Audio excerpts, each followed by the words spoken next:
ವಿಜಯಪುರ ಜಿಲ್ಲೆಯಲ್ಲಿ ಸರ್ಕಾರದಿಂದ ನಿಗದಿಪಡಿಸಿದ ಪ್ರತಿ ಕ್ವಿಂಟಾಲ್ ತೊಗರಿ ಬೆಳೆ 12,000 ಇತ್ತು. ಕೆಲವು ದಿನಗಳ ಹಿಂದೆ 2ರಿಂದ 3,000 ಕುಸಿತ ಕಂಡ ಹಿನ್ನೆಲೆ ರೈತರು ಸಾಲದ ಸುಳುವಿನಲ್ಲಿ ಸಿಲುಕಿದಂತಾಗಿದೆ.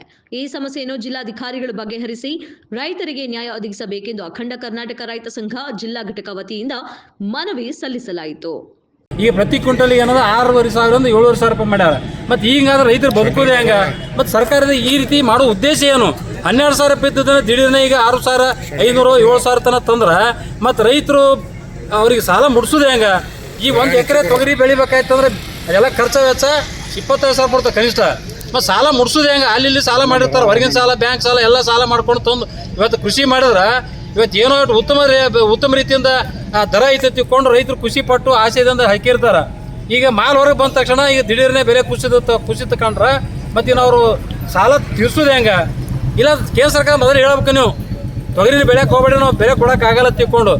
ಮಾಲ್ ಯಾವಾಗ ಹೆಚ್ಚಿಗಿರ್ತದೋ ಅವಾಗ ದರ ಕಡಿಮೆ ಮಾಡ್ತೀರಿ, ಮಾಲ್ ಇರೋದ ಸಿಕ್ಕಾಪಟ್ಟೆ ಹೆಚ್ಚಿಗೆ ಮಾಡ್ತೀರಿ. ಏನು ಉದ್ದೇಶ ಏನಿದು?